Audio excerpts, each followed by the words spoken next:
David Mitchell hadn't always been the hermit of Lakeview Road. 20 years ago, he'd been a husband, a high school English teacher with plans for a family. Now, at 62, he was the subject of local gossip, the recluse in the fading blue. House who rarely came to town. The townspeople of Cedar Mills had stopped trying to include him. Older residents remembered why he'd withdrawn the accident. Elaine's death. The trial, but younger folks just knew him as the unfriendly old man who scowled when cars drove too fast past his property. David preferred it that way. Isolation was his penance for what had happened to Elaine. He'd survived with only a limp and a scar from eye to jaw. The teenager who'd run a red light while texting spent just 18 months in juvenile detention. But David had sentenced himself to a lifetime of solitude. His routine never varied. Gardening at dawn, reading classics, house maintenance, an afternoon walk to the lake, dinner, more reading, bed by 9. Meaningful conversation had become a foreign language, deliberately forgotten. On this October evening, a storm approached from the north. David sat on his porch, watching dark clouds gather. The forecast predicted heavy rain, possibly snow. He was prepared to ride it out alone, as always. The first raindrops fell as the sun disappeared. David stood, his joints protesting. Time to close the door on the world for another night. That's when he saw her, a figure struggling up his driveway, hunched against the wind. A teenager with a backpack, soaked to the skin. David froze. His first instinct was to lock the door and ignore her. This wasn't his problem. He didn't get involved anymore. But the rain was turning to sleet, the temperature dropping rapidly. Something about her determined trudge reminded him of Elaine on their hiking trips. "Excuse me," she called over the howling wind. "My car broke down. Could I use your phone, please?" David stared at her, gripping the porch railing. Her eyes, almond-shaped, amber with gold flecks, were identical to Elaine's. The same eyes that had looked at him with love for 12 years, until they closed forever on a rain-slicked road. "Sir, are you okay?" David shook himself. "Phone's inside," he said gruffly, his voice hoarse from disuse. "Come on."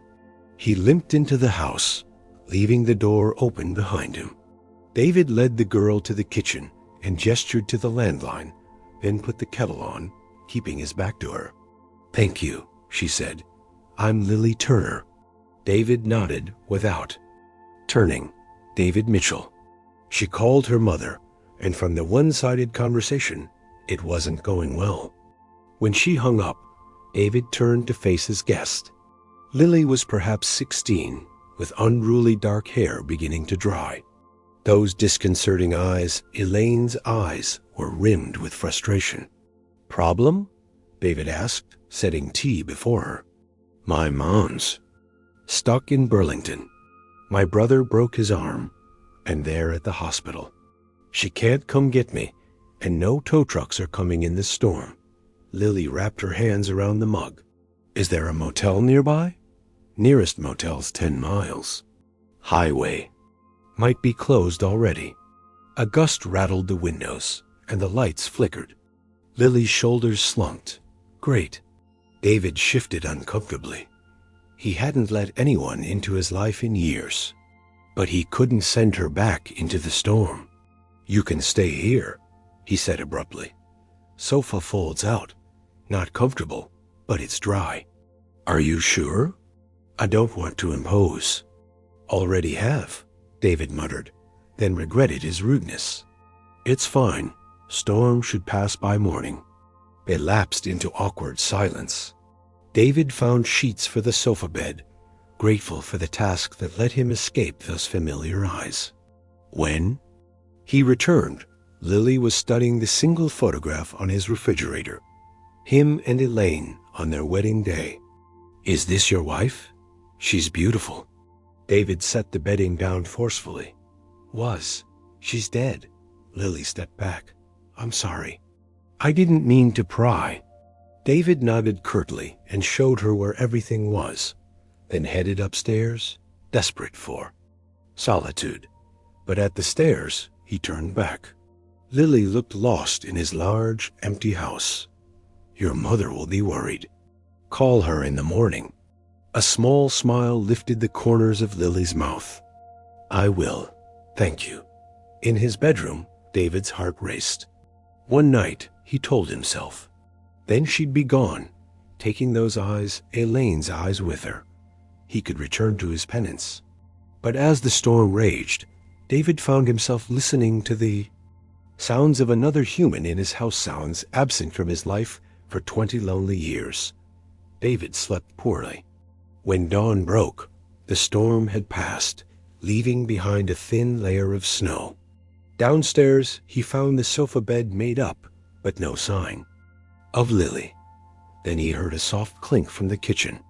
Lily stood at the stove, flipping pancakes.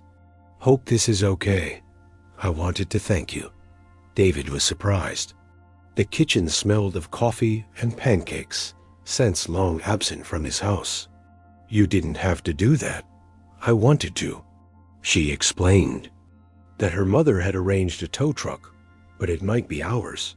The pancakes were surprisingly good. "These are decent," he admitted. Lily smiled. "My dad taught me. He said pancakes were the one thing everyone should know how to make." "Your father, he's not with your mother?" "He died when I was 10. Car accident." David set down his fork, a cold feeling washing over him. "I'm sorry." They ate in silence. David found himself studying her when she wasn't looking. Besides the eyes, something in the tilt of her head, the way she tucked her hair behind her ear, stirred echoes of Elaine. "Did you teach?" Lily asked suddenly. David frowned. "How did you know?" She pointed to a framed certificate. "Teacher of the year, Cedar Mills High. I go there now." "English," David said. 15 years. That explains all the books. I love reading too. Thinking about studying literature in college." David felt a pang. He and Elaine had talked about raising. If this story of loss and redemption is moving you, take a moment to hit the like button and subscribe to No Filter America. Your support helps us share more true stories that remind us healing can come in the most unexpected ways. Before he realized it, he was pulling books from his shelves, showing her his favorite passages, explaining contexts and interpretations. "You should be teaching again," Lily said when he paused for breath. "You're really good at it." David's mood darkened. "Those days are over." "Because of your wife?" Lily asked gently. What happened to her? The question hung in the air between them. David had never discussed Elaine's death with anyone in Cedar Mills after the trial. It was a subject everyone knew to avoid. "Car accident," he said finally, his voice flat. "Rainy night. Teenager ran a red light while texting. I was driving. She was in the passenger seat." Understanding dawned in Lily's eyes. "You blame yourself." It wasn't a question, but David answered anyway. "Yes, even though it wasn't your fault. I should have seen the truck coming. Should have been more alert." The words felt rusty, unpracticed, yet they'd played on repeat in his mind for 20 years. Lily was quiet for a moment. "My mom blamed herself for my dad's death, too. She'd asked him to pick up ice cream on his way home. If she hadn't, he wouldn't have been on that road when the drunk driver came through." The parallel wasn't lost on David. "Does she still blame herself?" "Sometimes. But my little brother and I need her too much to let her withdraw. She had to keep going for us." Lily met his eyes directly. "Who did you have to keep going for, Mr. Mitchell?" The question struck him like a physical blow. No one. He'd had no one who needed him enough to pull him back from the abyss of his grief and guilt. Before he could respond, Lily's phone chimed. She checked it and sighed. "That's my mom. I have to get home for dinner." David walked her to the door, a strange reluctance slowing his steps. At the threshold, Lily turned to him. "Would it be okay if I came back sometime? Maybe borrow another book?" David hesitated only briefly. "I suppose that would be all right." After she left, David returned to the kitchen and opened the bag of cookies. They were still warm, the chocolate chips slightly melted. He took a bite and closed his eyes. It had been 20 years since anyone had baked for him. On the table, Elaine's copy of To Kill a Mockingbird sat next to his empty teacup. David picked it up, running his fingers over the worn cover before carefully returning it to its place on the shelf. The gap was filled, but something else had opened in its place, a crack in the wall he'd built around himself, letting in a sliver of light for the first time in 2 decades. Lily began visiting regularly, usually on Saturday afternoons. Each time, she brought some cookies, a newspaper article she thought might interest him, once even seedlings for his garden. Each time, she borrowed another book. David found himself looking forward to these visits, preparing for them in small ways, making sure the house was tidier, buying better tea, even shaving more carefully on Saturday mornings. The changes were subtle, but significant for a man who had cared little about appearances for years. During her 4th visit, as they discussed The Great Gatsby, which she'd just returned, Lily mentioned her upcoming birthday. "I'll be 18 next week," she said. "Mom wants to have a dinner, but I'd rather just have a quiet day." David nodded, understanding the preference for solitude. 18's a milestone. "My dad would have made a big deal of it." Lily smiled. "Sadly, he had this tradition of giving me a special book each birthday with an inscription inside. Mom tried to keep it going after he died, but it wasn't the same." The mention of Lily's father always created an odd tension. David had begun to notice other coincidences beyond the car accident on the same highway. Joseph Turner had been an English teacher too, at a private school in Burlington. He had loved poetry and classic literature, and according to Lily, he'd had a distinctive laugh that would start as a chuckle and build until his whole body shook, just like David's own laugh, in the days when he still found reasons for joy. "Your father," David said carefully. "Do you have a picture of him?" Lily pulled out her phone and scrolled through her photos. "Here's one from my 10th birthday, a few months before he died."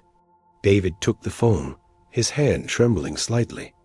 The man in the photo was in his mid-30s, with dark hair and a beard, his arm around a young Lily as they both grinned at the camera. There was no physical resemblance to David, no explanation for the strange familiarity he felt. But those eyes, the same unusual amber with gold flecks, were unmistakable. "He has your eyes," David said, returning the phone. "Actually, I have his," Lily corrected with a small smile. "Mom says they're the reason she fell in love with him." She'd never seen eyes that color before. David swallowed hard. "They're unusual. A genetic quirk, apparently. Dad said it ran in his family, but he was adopted, so he never knew his biological relatives." Lily tucked her phone away.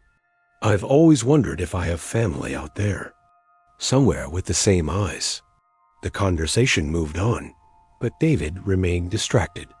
After Lily left, he went to his bedroom and opened the bottom drawer of his dresser, where he kept the few mementos of Elaine he allowed himself to keep. Among them was a small photo album. He found what he was looking for on the 3rd page. A picture of Elaine with her brother Michael, taken at their wedding. Michael had been killed in Afghanistan just 2 years after Elaine's death. One more loss in David's litany of grief. David stared at Michael's face, at his distinctive amber, eyes with gold flecks identical to Elaine's, to Lily's, to Joseph Turner's. Eyes that ran in families. With shaking hands, David reached for his laptop, rarely used and gathering dust on a shelf. It took several minutes to boot up, the technology having advanced considerably since he'd last bothered with it. When it finally came to life, he opened a browser and began searching. Michael Hayes, Elaine's brother. Unmarried when he died in 2007. No children on record. But he'd been stationed at Fort Campbell before his deployment, had lived in Kentucky for 3 years. David searched for adoption records in Kentucky around the time Joseph Turner would have been born, but hit walls such records were sealed, accessible only to the parties involved. He sat back, rubbing his tired eyes. It was a wild theory, based on nothing but a similar eye color and a few. Elena married a teacher named David Mitchell and lives in Vermont. They're good people who never knew about you, but I hope someday you might meet them. I've enclosed a photo of myself so you can see where your eyes come from. Everyone in the Hayes family has them. I've been told they're quite distinctive. I hope your life has been filled with love and opportunity. Know that giving you up was the hardest thing I've ever done, but I believe it was my one truly selfless act. With love, Catherine Hayes, May 15th, 2000. David's vision blurred as he finished reading. Enclosed was a faded photograph of a young woman with those unmistakable amber eyes. Catherine Hayes, a name he'd heard Elaine mention, but had never connected to a face. My grandfather, Lily said softly, was your wife's brother. David nodded, unable to speak past the tightness in his throat. Dad never looked for them for you. Mom says he was happy with his adoptive family, didn't feel the need to complicate things. Lily's voice wavered. But when I saw the letter, saw your name, and that you lived in Vermont, I remembered the photo in your kitchen. Elaine Mitchell. You put it together, David said, finding his voice at last. Not until last night. I've been sitting here for 2 hours, working up the courage to show you. Lily looked at him directly. You're my great-uncle, my only living relative besides Mom and Jake. The words hung in the cool air between them. Family, after 20 years of isolation, of believing himself completely alone, David had family sitting next to him on his porch steps. Those eyes, he said finally, Elaine's eyes, Hayes' eyes. The moment I saw you at the door that night, something recognized you. Lily's own eyes, family eyes, filled with tears. Is that why you let me stay? Why you kept letting me come back? Maybe? I don't know. David ran a hand over his face. I've been alone so long, Lily, by choice, by punishment, for Aunt Elaine's death. It wasn't a question. Yes, Lily was quiet for a moment. Would she have wanted that? 20 years of you punishing yourself? The question pierced him like a physical pain. No one had ever asked him that before. No one had dared. No, he admitted, the truth of it suddenly blindingly clear. She would have hated it. Then maybe it's time to stop. Lily reached out hesitantly and placed her hand over his weathered one. For her sake, and maybe for mine too. I just found out I have family I never knew existed. I'd like to actually know you, if you'll let me.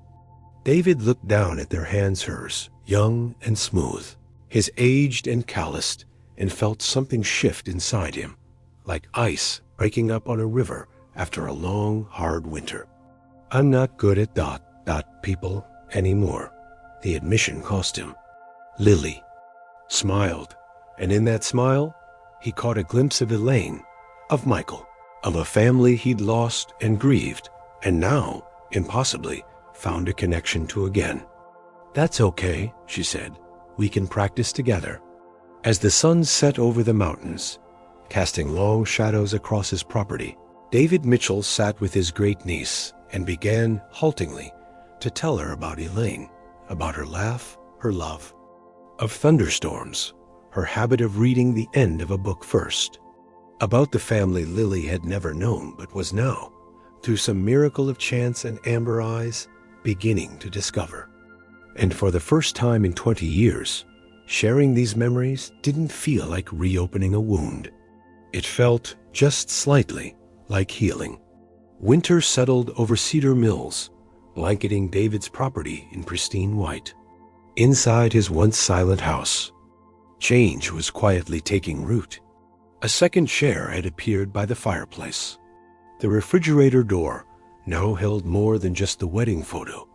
There was also a picture of Lily at her 18th birthday dinner, to which David had been invited, and to his own surprise, had attended. On Christmas Eve, for the first time in 20 years, David was not alone. Rebecca Turner, Lily's mother, had extended a tentative invitation, which David had accepted with equal hesitation. The discovery of their family connection had been an adjustment for everyone. Rebecca had known nothing of her late husband's biological family, and now found herself connected to this solitary man through her daughter. The small gathering, just David, Rebecca, Lily, and 12-year-old Jake, was awkward at first. David hadn't celebrated Christmas since Elaine's death, and his social skills remained rusty.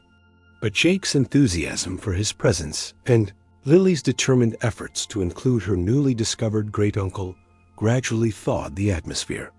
"I have something for you," David told Lily as the evening wound down. He handed her a carefully wrapped package. Inside was a vintage copy of Pride and Prejudice, with a handwritten note on the flyleaf. To Lily, on her 18th birthday. "Your eyes may come from the Hayes family, but your spirit is entirely your own. With love, your great-uncle David." It was the first time he'd signed anything with love since writing notes to Elaine. Lily's eyes, those Hayes eyes, filled with tears as she read it. "Thank you," she whispered, hugging the book to her chest. "Dad would have loved that you're continuing his tradition."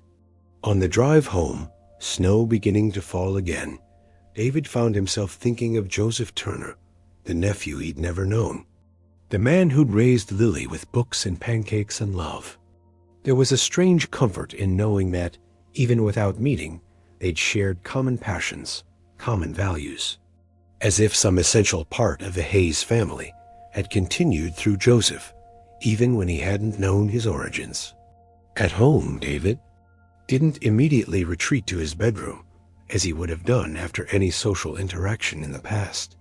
Instead, he sat in his armchair by the window, watching the snow fall, and allowed himself to remember Christmases with Elaine, her delight in finding the perfect gifts. The way she insisted on baking cookies, even though they were always slightly burned. How she'd wear the ridiculous reindeer sweater her mother sent every year. For the first time, these memories didn't bring only pain. There was warmth there. Too, gratitude for the years they'd had together. And perhaps by the end of the first week, word had spread. Mr. Mitchell's class was tough but worth it. In the teacher's lounge, which he visited rarely and briefly, younger colleagues approached with cautious respect. Many had heard of him, the recluse with the tragic past. Some had been taught by him as children. None pressed him for personal details, but they welcomed him with a professional courtesy that gradually relaxed into something more collegial. "You seem different," Lily observed one Saturday in May as they sat on his porch drinking lemonade. "Teaching again, it suits you." David nodded, surprised to find it was true. "I'd forgotten what it felt like to share something you love with someone who might come to love it too." Lily smiled, hearing the echo of her father in his words.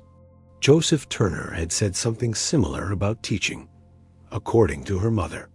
"The semester ends next week," she said. "Will you apply for a permanent position?" David looked out over his property, at the garden they'd expanded together, at the fresh paint on the porch railings. "I'm thinking about it," he admitted.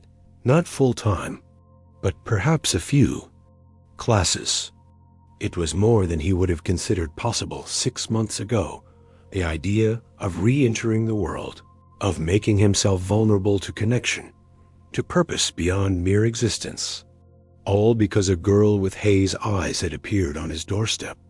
During a storm, had seen past his gruffness to the wounded man beneath, had offered him a way back to the living. 3 years later, David stood in his living room, surveying the changes.